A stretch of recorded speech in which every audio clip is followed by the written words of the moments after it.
이사야 1장 1절에서 20절 말씀 앞에 화면에 나옵니다. 유다 왕 우시야와 요담과 아하시야와 히스기야 시대에 아모스의 아들 이사야가 유다와 예루살렘에 대하여 본 이상이라. 하늘이여 들으라, 땅이여 귀를 기울이라. 여호와께서 말씀하시기를 내가 자식을 양육하였거늘 그들이 나를 거역하였도다.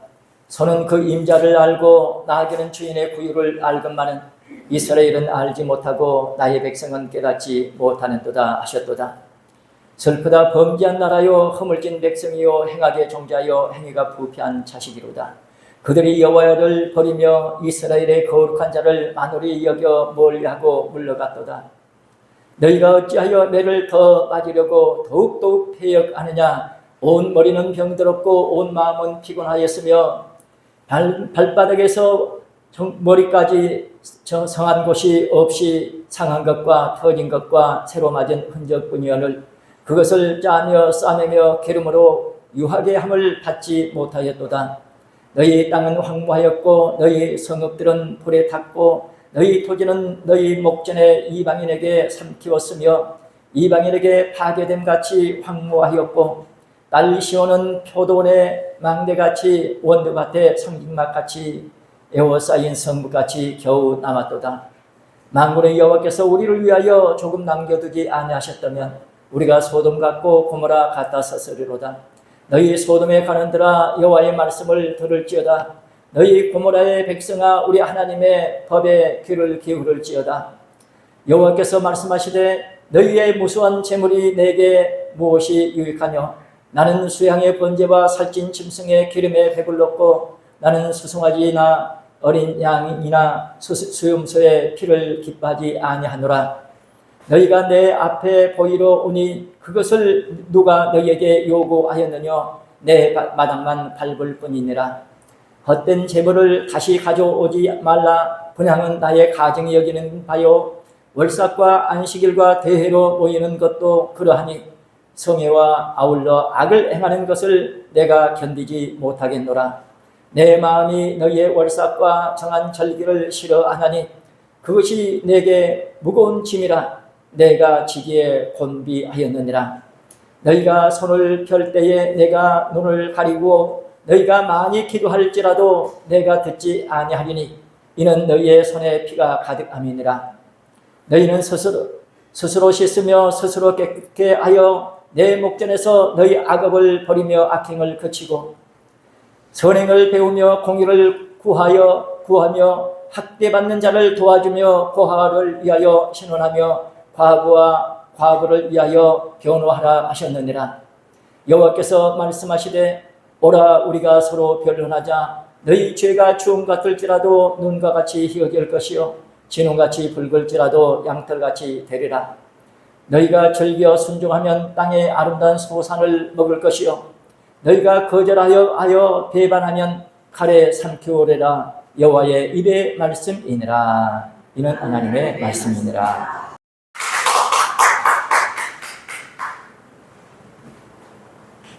참 이렇게 복된 날 우리 하나님 앞에 함께 예배드리게 됐습니다. 참 감사합니다. 하나님께서는 우리에게 하나님 앞에 더 가까이 나갈 수 있는 하나님의 자녀로서 살아갈 수 있는 복을 주시기 위해서 이렇게 귀한 날을 허락하신 줄 믿습니다. 우리 알고 주인지 모르고 주인지 많이 있지만 우리 예수님 십자가의 은혜가 오늘 이 자리에 이렇게 저나 여러분들 예배 드릴 수 있게 해 주셨습니다. 참으로 우리의 앞길이 하나님 은혜 가운데 형통할 줄 믿습니다. 여러분들 오늘 말씀의 제목을 보게 되면 나의 죄가 하나님의 무거운 짐. 저는 이 제목을 볼 때마다 가슴이 철렁해요. 우리가 참 세상 명절을 당하면은 즐겁고 또 뭔가 소망을 가져야 될 텐데 오히려 세상 명절이 오면은 더 죄를 짓는 그런 일들을 많이 보게 됩니다. 제사를 드리면서 우상 숭배하고 전에는요 추도 예배 무슨 이렇게 추모 예배 그랬잖아요. 예배라는 단어는 오직 하나님께만 쓸 수 있습니다. 그래서 돌아가신 분을 생각하면서 돌아가신 분을 위해서 혹은 이렇게 사람을 위해서 예배라는 용어를 쓰면 안 되는 것입니다. 그래서 이제 고인을 생각하면서 아버님 이렇게 생각하면서 우리가 하나님 앞에 예배 드립시다. 그래서 예배를 드리면 좋습니다. 우리는 또 어떤 분들은 이제 예배 자체를 안 드리기를 원하는 사람들이 있어요. 우리는 가족들, 친지들이 모일 때 예배를 드림으로 하나님께 영광 돌려드릴 뿐만 아니라 전도할 수 있는 기회도 될 수 있습니다. 그러므로 우리는 어디까지나 하나님 앞에 예배 드리는 것을 가장 소중하게 여기고 하나님 앞에 언제든지 예배 드릴 때마다 정성을 다할 수 있도록 미리 기도하고 은혜 가운데 늘 인도함 받으며 살아가시기 바랍니다. 예수님께서 오셔서 아버지 마음을 우리한테 많이 보여주셨어요. 때로는 예수님이 배고프시고 아프시기도 하시고 고통도 당하시는, 그리고 울기도 하셨죠. 피곤하기도 하시고 피를 흘리시기까지 하셨습니다. 참 이런 부분들은 하나님으로서는 이해할 수가 없죠. 그러나 우리 저나 여러분들을 위해서 사람으로 오셨기 때문에 우리가 이해하지 못하는 그런 부분들 하나님을 향해서 뭔가 느낄 수 있도록, 그때 예수님은 하나님이시니까 이렇게 고통은 없었을 것이다. 그러나 우리 똑같은 이제 100% 사람입니다. 다시 말하면 다 느낄 수 있고 또 아픔도 배고픔도 느낄 수가 있는 그런 분입니다. 그래서 이 땅에 오셔서 저나 여러분들 똑같이 이렇게 고난을 받으셨지만은 우리를 위해서 그때마다 이렇게 말씀을 통해서 역사를 하셨습니다. 예수님 채찍 맞을 때 그 원어를 보게 되면요, 엘곤이라는 단어가 계속 나옵니다. 저들 저렇게 하는 거 몰라서 그러니 용서해달라. 그 매 맞을 때마다 계속 이제 그 용서를 이렇게 비는 그런 내용이 이제 성경입니다. 그래서 우리는 이러한 부분들을 통해서 하나님 아버지의 심정을 헤아려드리고 또 하나님께서 우리에게 뭐라고 말씀하시는지 그 음성을 꼭 들을 수 있어야 되겠습니다. 오늘 본문 보게 되면 나의 죄가 하나님의 무거운 짐이 된다고 말씀하고 있습니다. 이사야 63장 9절 말씀을 보면은 우리에게 하나님께서 내가 너희들을 위해서 이렇게 애쓰는 거 너희들 좀 알아야지, 내 마음을 좀 헤아려줘야지. 자, 앞에 읽어봐요. 시작. 그들의 모든 환난에 동참하사 자기 앞에 사자로 그들을 구원하시며 그 사랑과 그 긍휼로 그들을 구속하시고 옛적 모든 날에 그들을 드시며 안으셨으나, 그래서 모든 환난에 동참하셨다는 것입니다. 동참하셨다는 것은 그냥 구경하시는 것이 아니라 같이 고난을 당하셨다는 것입니다. 그렇기 때문에 그 고난 가운데서도 우리가 나올 수가 있었고 이렇게 하나님의 긍휼한 종속에서 이렇게 살아가게 된 줄로 믿습니다. 참 오늘 본문 이사야 1장 1절에서 20절 말씀인데 1절에서 4절 말씀 보게 되면은 하늘이여 들으라, 땅이여 귀를 기울이라, 사람에게 아무리 외쳐도 듣는 사람이 없어서 이렇게 하늘을 향해서 땅을 향해서 외치는, 다시 말하면 하늘 같은 그런 존재, 땅 같은 그런 존재, 이런 사람들 있다고 하지만은 진짜 귀를 기울이지 않는 그런 삶을 살고 있다. 내가 자식을 양육하였거늘 그들이 나를 거역하였도다. 이스라엘 백성들이 자식이라는 것입니다. 양육을 했대요. 그런데 거역한 자식이 되버렸다. 소는 임자를 알고 나귀는 구유를 알고만 내 백성은 알지 못하고. 다시 말하면 이 철새들이 있잖아요. 계절을 따라서 움직일 수 있는데 이 내 백성들은 알지 못하고, 여기 깨닫지 못하는 나의 백성은 깨닫지 못하는도다 하셨도다.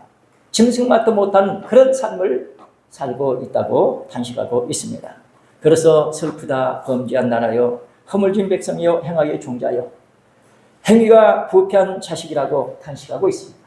그들이 여호와를 버리며 이스라엘 거룩한 자를 만홀히 여기면서 멀리하고 물러갔도다. 여기 만홀히 여긴다는 단어는 나아집니다.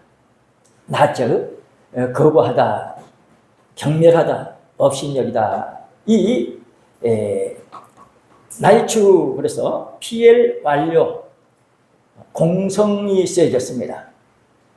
이 PL은요 강조형입니다. 그냥 거부하는 정도가 아니라 아예 경멸하는, 무시할 뿐만 아니라 적극적으로 능멸하는, 여기 공성에 쓰여졌다는 것은 그렇게 나를 향해 사는 그것이 아주 견디기 어려운 그런 아픔인데, 그러나 그 아픔까지 내가 걸머지면서라도 내 자식을 살려야 되겠다. 그런 의미가 여기에 담겨 있습니다. 자식이 아니면은 그렇게 안 해도 되겠지만은 자식이기 때문에 그렇게 할 수밖에 없다는 것입니다. 5절에서 6절 말씀 보면은 매를 더 맞으라고 더욱더 폐역하는 이런 모습들. 자식을 향해서 부모 마음이 처음에 부드럽게 말하죠. 세게 말해도 안 돼. 매를 들어도 안 돼. 매를 더 맞으려고 더 폐역하느냐. 지금 5절 말씀이 그 말씀이죠. 발바닥부터 머리까지 온통 다 터진 거, 새로 만진 흔적, 얼마나 많이 맞았는지 계속해서 새로 맞은 흔적, 그것을 짜며 싸매며 기름으로 유하게 함을 받지 못했다. 참 하나님의 안타까운 심정을 우리에게 이렇게 말씀해 주고 있습니다. 그리고 7절에서 9절 말씀을 보게 되면 땅이 황무하고 불에 탔고 토지는 삼켜버렸고 파괴되고 겨우 먼지맛, 참 성기맛같이, 에워싸인 성읍같이, 비 맞은 성기맛같이 아주 초라하고 보잘것없는 아주 가엾은 그런 형편이 되어서 겨우 남았다. 그래 9절 말씀 보니까 만군의 여호와께서 우리를 위하여 조금 남겨두지 아니하셨다면 우리가 소돔 같고 고모라 같았을 거다. 불심판 받아서 벌써 멸망할 수밖에 없었다.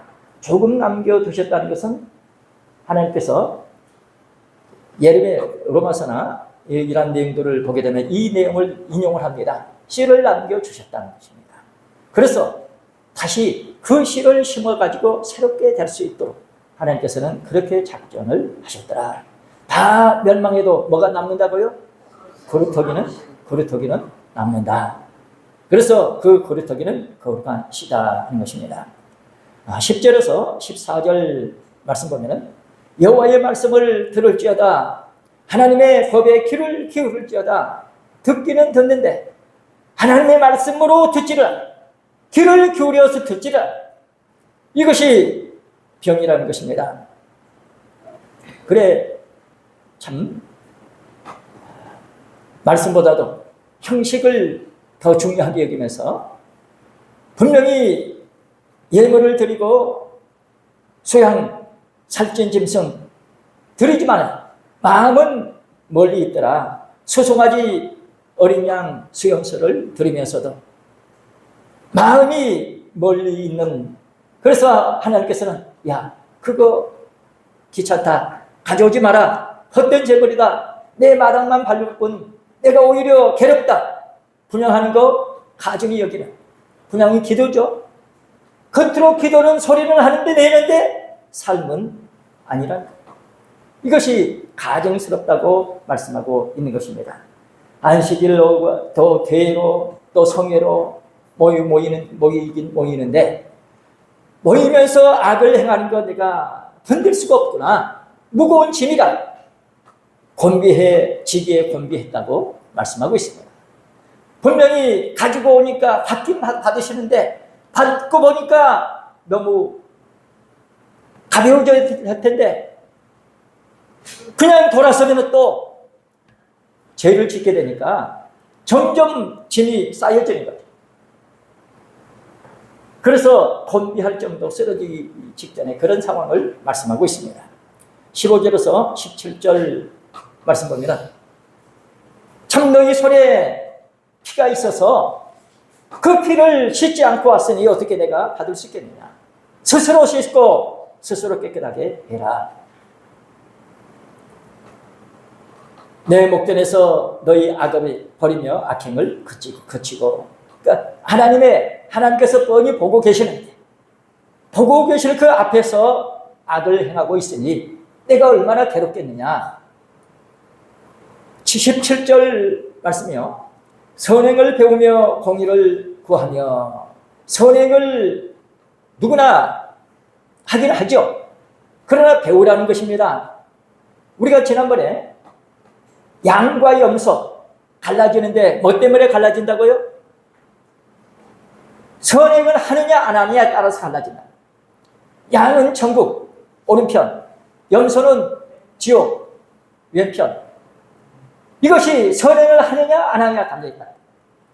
이 지극히 작은 자 하나에게 한 것이 곧 내게 하지 않았다. 그러니 너희들은 염소다. 왼편으로. 예수님이 직접 말씀하셨죠. 그래서 여러분들 교회에 나와서 이런 내용을 배우지 않으면요, 자기가 기준이에요. 자기 생각이. 여러분들 오늘 배웠으면 실행하시기 바랍니다. 선행이 이렇게 중요한 것. 양과 염소로 갈라지는 이것을 예수님께서 말씀하셨습니다. 양은 뭐 한다고요?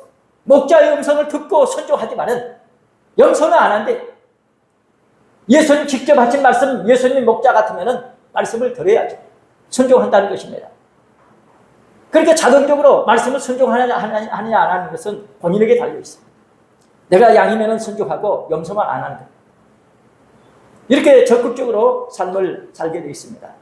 그리고 공의를 구하며 그랬는데, 이 세상이 공의로운 세상이 되도록 구하라는 것입니다. 우리가 막연하게 그냥 살면 안 되는 거예요. 이 사회가 정의로운 사회 되도록 책임 있게 우리가 살아가야 하는 것입니다. 18절에서 20절 말씀 볼게 되면, 오라 우리가 변론하자. 변론하자는 거 뭡니까? 너희 사정을 가지고 와라. 그러면 내가 말씀을 통해서 깨우쳐주고, 깨우쳐주면 너희들이 그것을 받아가지고 또 내가 이렇게 하겠습니다. 응답을 하라는 것이에요. 주거니 받고 하라는 것입니다. 그랬을 때에 문제가 해결이 된다는 것입니다. 인생 각자 무거운 짐을 지고 정처 없이 떠나는 나그네와 같습니다. 여기서 짐이라는 것은요, 보이는 이런 짐도 있겠지만은 어떤 여건이나 중책을 맡아서 책임감 있게 사명감을 갖고 일하는 그런 짐도 있습니다. 성경은요, 아담 타락 이후로 모든 사람들이 그 근심과 걱정의 짐을 지고 가는 인생입니다. 그 전부 다 괴롭고 답답하고 무거운 짐 때문에 신음하다가 거기에 깔려 죽는 인생이 되고 맙니다. 그런데요, 그것으로 끝나는 것이 아니라 저는 여러분들을 향해서 이스라엘의 죄가 내게 무거운 짐이라, 우리 믿는 사람들의 죄가 하나님의 무거운 짐이라고 말씀하고 있습니다. 그래서 그 짐의 내용을 살펴볼 때 거역하는 죄가 있습니다. 배반하는 죄가 있습니다. 우상숭배의 죄가 있고, 이 안일하게 살아가는 위선의 죄가 있습니다. 또 살인죄도 있습니다. 첫째로 거역하는 죄입니다. 하나님의 짐이 된, 나의 하나님 말씀을 거역하는, 내 생각이 우선이 돼서 살아가는 이것이 완고한 것이 우상숭배. 거역하는 것이 거역하는 죄. 본문 2절에 있죠. 내가 자식을 양육했는데 어찌해서 거역하는 자식이 되어버렸느냐. 이처럼 하나님은 우리를 친자식처럼 양육해 주셨는데, 우리 저나 여러분들은요, 하나님과의 관계가 부자관계, 부모와 자식 간의 관계라는 것입니다. 그랬는데 왜 거역한 그런 백성이 되어버렸느냐, 자식이 되어버렸느냐. 우리요, 믿는 사람들은 옛말에 그러죠. 10손가락 깨물면은 다 아프죠? 하나만 깨물어도. 출애굽기 4장 22절에서부터 23절 말씀 보면은 하나님께서 모세를 보내셔가지고 내 백성을 보내라. 그럴 때 하신 말씀입니다. 이스라엘은 내 아들 내 장자라. 내 아들을 놓아라. 나를 섬기게 해라. 거절하니 내가 네 아들 장자를 죽이겠다. 말씀을 하신 것입니다. 장자라는 개념을 우리가 가져야 됩니다. 장자는요, 2배의 몫을 받는 거예요. 욥이 있잖아요. 고난받기 전에 뭡니까? 동방에서 가장 큰 자로서 굉장했습니다. 그런데 고난 후에는 2배를 받아요. 하나님께서는 우리에게 진짜 주시고 사시는 이 땅에서 욥같이 부유한 그런 축복보다도 배나 축복을 주시기를 원하십니다. 그러기 위해서는 장자의 축복을 받아야 된다는 것입니다. 그런데 대부분의 사람들이 장자의 축복에 개념이 없어요. 그저 예수 믿고 천국 가면 됐지. 성경은 뭐라고 말씀합니까? 믿는 자는 뭘 믿어야 된다고요? 하나님의 계신 것과 상 주시는 것을 믿어야 돼요. 2가지를 믿어야지 진짜 믿음이라는 것입니다. 대부분이 하나님 믿어요. 예수님 믿고 천국 간다고 합니다. 그런데 상 주시는 것도 믿어야 돼요. 상은요, 행한 대로.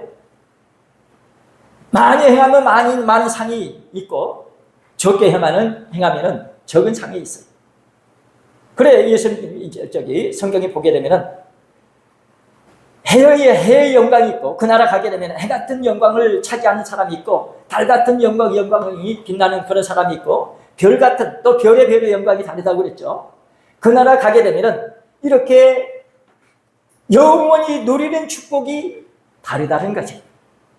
해가 비치면 뭐요? 달이나 별 같은 것은 보이지도 않죠? 그와 같이 그 나라 가게 되면은 해같이 영원히 빛나는 그런 축복받아 사는, 천국에서 영원히 사는 사람이 있고, 별같이 희미하게 그렇게 그런 영광을 누리면서 사는 사람이 있고, 그래서 이 땅에 있는 동안이 중요한 거예요. 이 땅에 있는 동안에 내가 얼마만큼 상급을 위해서 일을 했느냐. 이 땅에 있는 동안에 우리가 해와 같은 빛나는 그런 축복을 받기 위해서 여러분들 열심히 선행을 하시고 상급을 쌓으시기 바랍니다.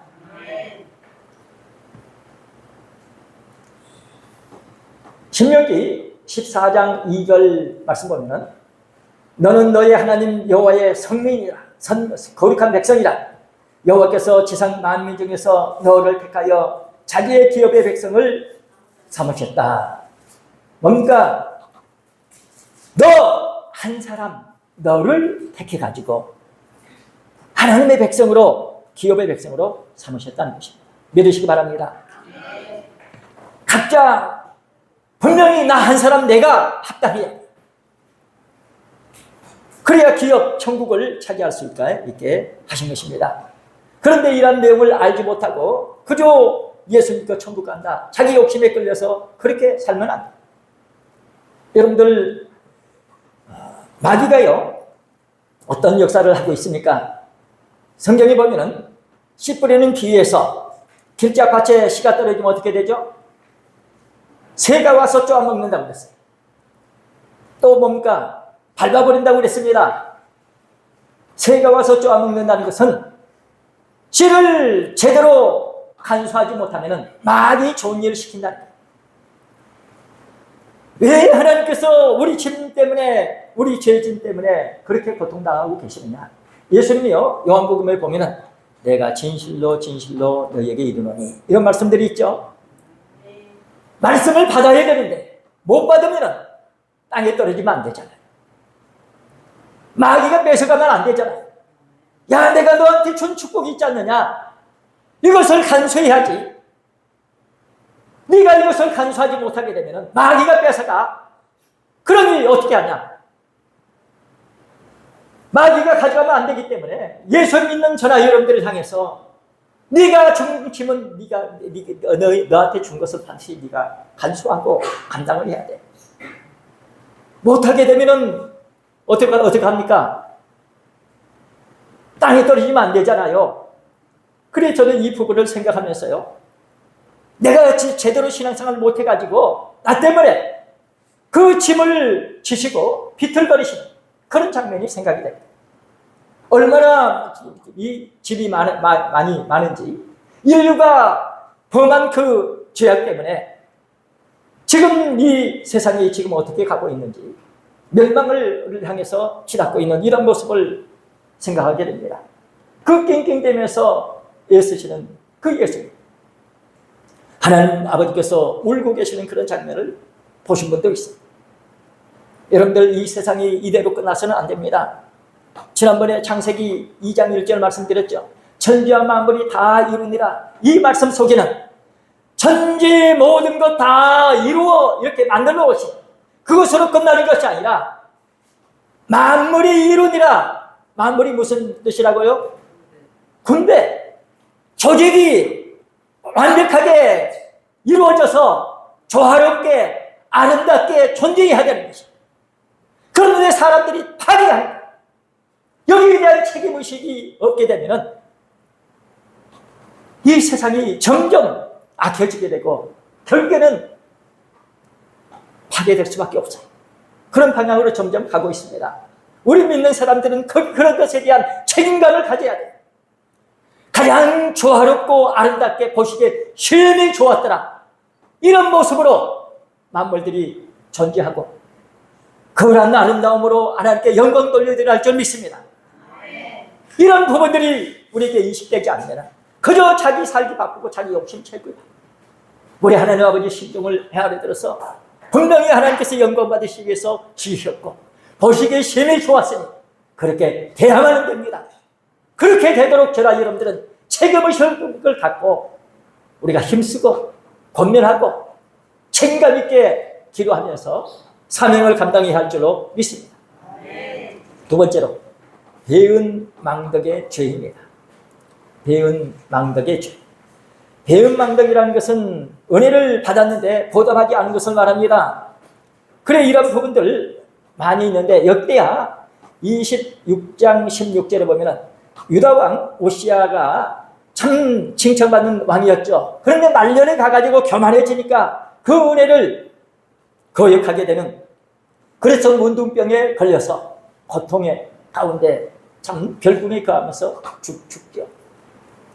내내 잘해서 칭찬받았는데 결국에 가서는 그렇게 어렵게 죽더라. 여러분들 잘 아시는 히스기야 왕이 있죠. 이 히스기야, 이 이사야서에 보면 히스기야 왕과 가깝게 많이 나옵니다. 그 히스기야 왕이요, 순간 교만해질 때 이사야 선지자를 통해서 3일 안에 죽는다 선포가 됐어요. 심판을 듣고 뭔가 벽을 향해서 뭔가 이래도 죽고 저래도 죽으니 하나님 앞에 기도하다 죽겠다. 그래서 그렇게 기도하게 되니까 하나님께서 15년을 생명을 연장해 주신 이 사건이 열왕기하 왕하 20장 6절에 기록되어 있습니다. 우리 역대하 32장 25절 26절 말씀을 보시기 바랍니다. 시작. 히스기야가 마음이 교만하여 그 받은 은혜를 보답지 아니하므로 진노가 저와 유다와 예루살렘에 임하게 되었더니 히스기야가 마음이 교만함을 뉘우치고 예루살렘 거민들도 그와 같이 하였으므로 여호와의 노가 히스기야의 성전에는 저희에게 임하지 아니하니라. 받은 은혜를 보답하지 않게 되니까 진노가 누구에게 임한다고요? 왕이 잘못했는데 그 진노가 백성들에게 예루살렘에 임하게 돼. 그래서 우리는 지도자를 위해서 기도해야 하는 것입니다. 아무리 백성들이 정성껏 준비해서 예배를 드리고 싶어도 제사장이 잘못하게 되면 그 예배가 상달이야. 히스기야가 참 훌륭하게 칭찬받은 왕이었지만 회개하고 15년 연장을 받고 남은 생에 하나님을 위해서 참으로 큰 일을 해내는 축복의 사람으로 거듭났습니다. 이처럼 많은 사람들이 하나님께 받은 은혜를 기억하지 않는 배은망덕한 그러한 죄를 많이 성경은 말씀하고 있습니다. 손은 그 인자를 알고 나귀는 그 이유를 알고만 내 백성은 알지 못하고 깨닫지 못하는구나. 제비와 두루머리는 공중에 하건 방구는 정한 때를 알고 이렇게 자기 살기 위해서 절세들은 움직이는데 내 백성은 알지 못하고 깨닫지 못하고 예레미야 8장 7절의 말씀이 그렇다면 우리는 여호와의 규례를 배우면서 보살에 드리는 삶을 살기에 힘쓰시기 바랍니다. 여호와께서 내게 주신 모든 은혜를 무엇으로 보답할까? 시편 116편 12절 말씀입니다. 우리가 이렇게 은혜 가운데 내게 주신 은혜를 무엇으로 보답할까? 늘 되새기면서 살아가시기 바랍니다. 이런 믿음의 마음이 있을 때 하나님께서 지고 계신 그 무거운 어깨 짐진 그것이 내려지는 벗겨지는 축복이 있을 줄로 믿습니다. 세 번째로 우상 숭배의 죄입니다. 우상 숭배의 죄입니다. 우상 숭배란 보이는 형상을 만들어서 섬기는 그런 것도 의미하지만요, 한편으로는 뭐냐, 엄밀한 의미에서 자기 자신을 믿는 것이 우상 숭배입니다. 자기 자신을 믿는다. 분명히 말씀을 믿어야 되는데 우리는 자신을 믿고 살죠. 내 생각이 옳아, 내 주장이 옳아. 그렇게 되면은요, 옳을 수도 있습니다. 그런데 살아가면서 다 옳은 건 아니죠. 내 생각대로 내 의도대로 안 되게 되면은 속상하죠. 때로는 뭡니까? 협조 안 하죠. 내 생각대로 돼야 협조하는 이런 것들이 다 우상 숭배. 이사야서 2장 6절 말씀에서는 이스라엘 백성들이 동방의 풍속을 따르고 블레셋 사람 또 술객들이 블레셋 사람같이 술객이 되었다고 탄식하시는 그런 장면이 나옵니다. 이런 것들이 우상 숭배라는 것입니다. 고린도전서 10장 7절 이하 보게 되면 사도 바울을 통해서 하나님께서 하신 말씀입니다. 육신의 안락을 위해서 놀고 먹고 마시는 것이 또한 우상 숭배라는 것입니다. 그래서 우리는 이런 우상 숭배의 죄에 빠지지 말자. 그래서 고린도전서 10장 31절 말씀 보게 되면 우리에게 하나님께서 뭐라고 말씀하십니까?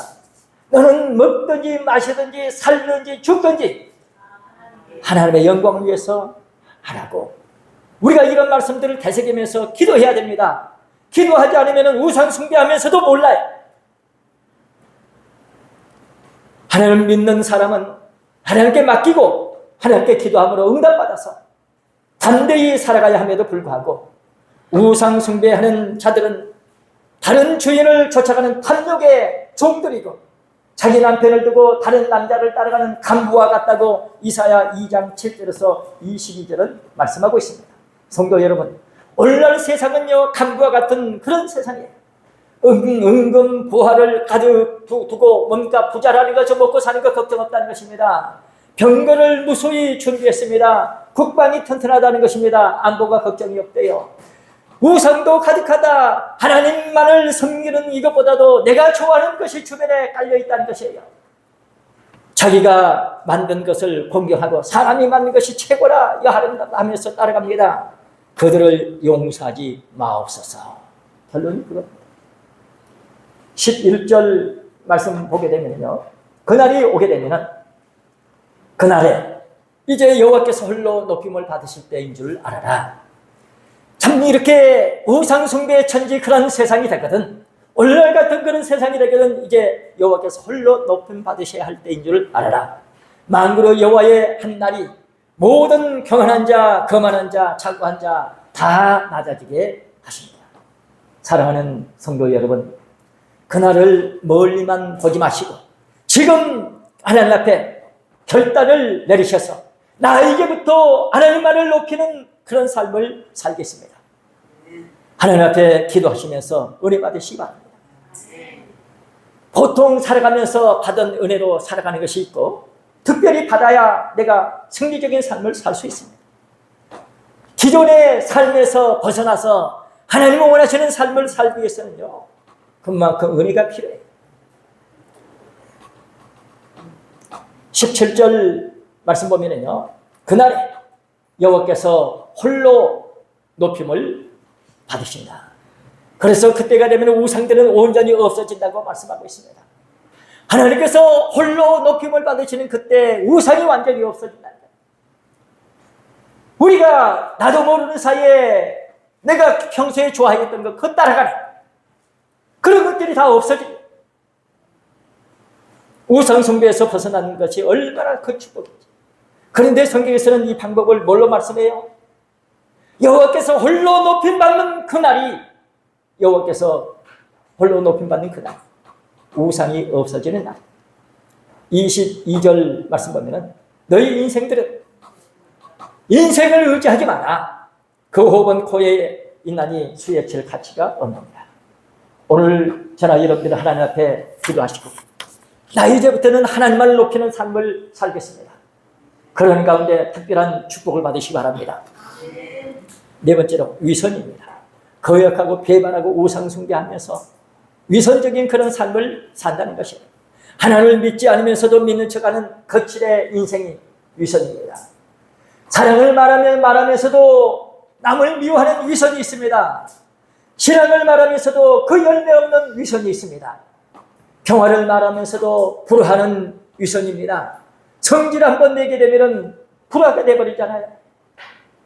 순종을 말하면서도 자기 고집을 피우는 생활에 또한 위선이, 생활의 반역이 위선이 되는 것입니다. 경건의 말로 하나님을 말하면서도 완고한 것 또한 위선인 것입니다. 저는 이 부분에 너무 마음에 찔림을 받았습니다. 경건을 말하면서도 내 생활을 보게 되면 완고한 것이 너무 많아. 완고한 것은 사실 우상에게 절하는 죄와 같다고 사무엘상 15장 23절에 말씀하고 있습니다. 우리 한번 자신을 살펴보세요. 내 생각, 내가 옳은 줄 알고 완고한 것이 없습니까?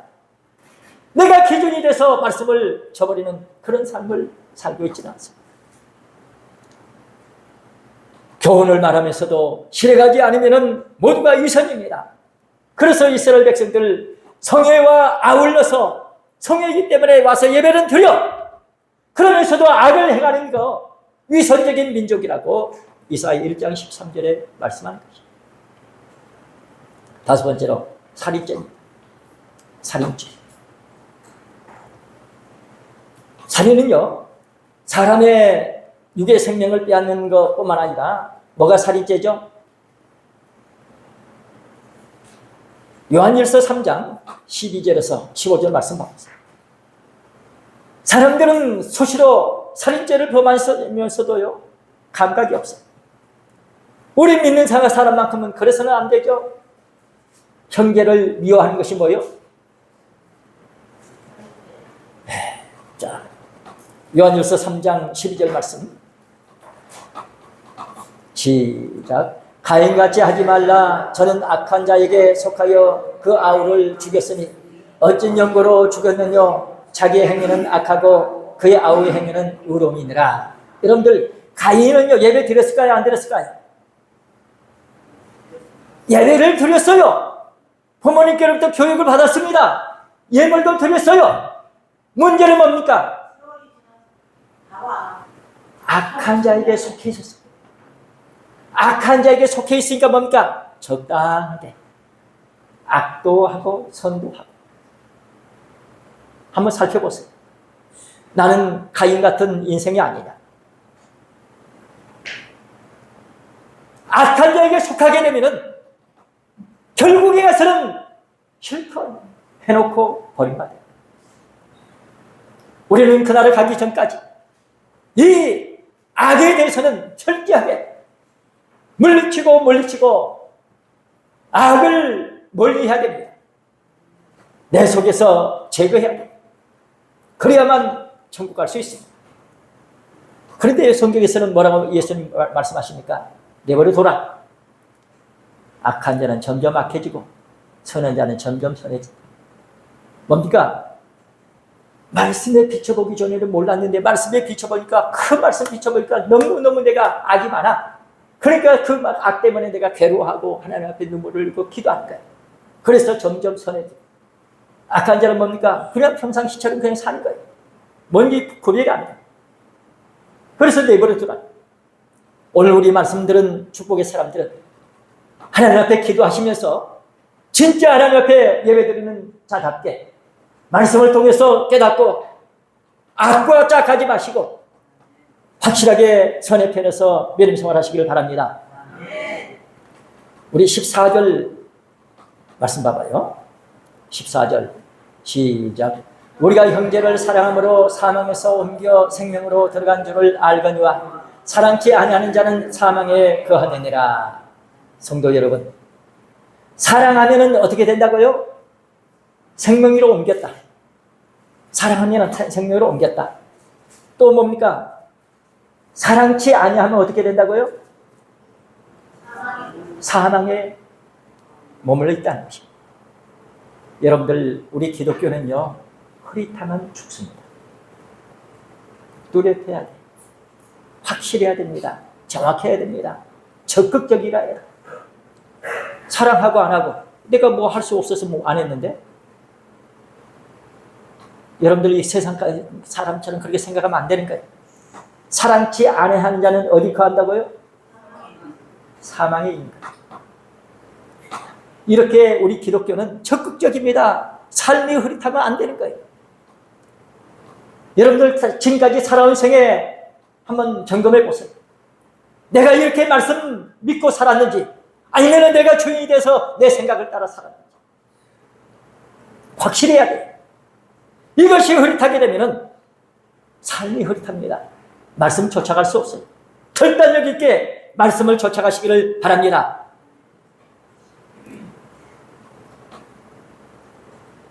보시기에 힘이 부었더라.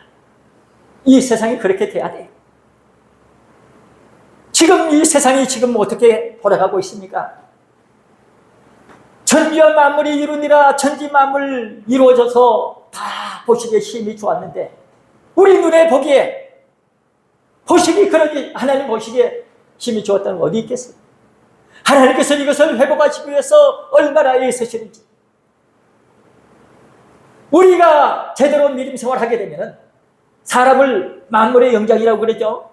사람한테 다 맡기셨어요. 사람을 주관할 수 있도록 그만큼 능력을 주셨습니다. 그런데 사람이 타락해 가지고 사람 때문에 만물들이 오히려 타락하고 있습니다. 그리고 우리 저나 여러분들이 해야 할 도리를 못하고 있는 거예요. 만물이 원래는 뭐라고요? 군대. 아주 조직적으로 체계 있게 완벽하게 서로 이렇게 다 연결이 돼서, 그래가지고 조화를 이루어서 완벽하게 보시기에, 하나님 보시기에 힘이 좋도록 그렇게 해놓으신 거예요. 그런데 사람들이 그것을 파괴하는 입장이 되어버렸으니 하나님 탄식 안 하시겠어요? 우리 믿는 사람들 다 이 지옥 버리면 실패가 되어버리잖아요. 그러니까 그래서는 안 되기 때문에 그동안 하나님께서 이렇게 주셨던 은혜, 그 은혜가 얼마나 많은지 헤아릴 수가 없죠. 그런데 하나님께서 그것을 은혜 주셨는데 그걸 다 그냥 줘놓고 그것이 헛되버리면요, 하나님이 실패가 되버려요. 하나님은 절대 손해 안 보십니다. 하나도 빠짐없이 하나님 말씀대로 반드시 이루십니다. 각자 나를 향해서 이제는 네가 이 말씀을 믿고 네 안에서 이 말씀이 이루어지게 해라. 각자 나를 향해서 하나님께서는 네 안에서 이 말씀이 이루어지게 해서 네가 보기에, 내가 보기에 힘이 좋은 모습이 돼야 된다. 그리고 저나 여러분들, 하나님께서 원하시는 그런 참 마지막 누리는 축복이 있게 하실 점이 있습니다. 야, 너 10골 차지해. 너는 한 골 차지해. 맞지? 여기 거울이라는 것은 이게 한 도라, 한 나라 같은 그런 개념이에요. 그렇게 이제 차지할 수 있도록 하나님께서 마지막 때 그런 축복을 주십니다. 오늘 우리한테 기회를 주셨습니다. 여러분들, 이렇게 세상이 헛되게 그냥 지나간 것 같아요. 분명히 하나님께서 원하시는 그런 참 축복이 저나 여러분들 통해서 이루어져야 합니다. 그리고 15절 말씀 보니까요, 15절에 그 형제를 미워하는 자마다 뭐요? 살인하는 자니. 형제를 미워하는 것은 살인하는 자. 이렇게 분명하게 말씀하고 있는데 미워하면서도 느끼지 못하는, 이걸 무슨 병이라고 그러죠? 문둥병이라고 해요. 문둥. 나와 앉아 있죠? 감각이 없어요. 살인죄를 범하면서도 살인죄를 느끼지를 못해요. 문둥병에 걸려서 그렇다. 우리는 이런 안타까운 현실에 살아가고 있습니다. 결론입니다. 만민이 기도하는 집이 되자. 만민이 기도하는 집이 되자. 참 자녀라면요, 부모가 무거운 짐 때문에 비틀거리고 애쓰고 계시면은 달려가서 대신 옮겨줘야죠. 그렇지 않을 사람이 누가 있겠습니까? 우리 하나님 아버지께서 지금 괴로워하시면서 울고 계시는, 아파하시는 그런 장면을 생각해 보시기 바랍니다. 이제 나 때문에만큼은 하나님께서 아파해서는 안 되겠다. 우리가 진 죄로 인해서 하나님께서 무거운 짐을 지고 계신데 어찌 가만히 있을 수가 있겠습니까? 사랑하는 성도 여러분, 어떻게 하면 좋겠습니까? 짐을 벗겨드려야죠.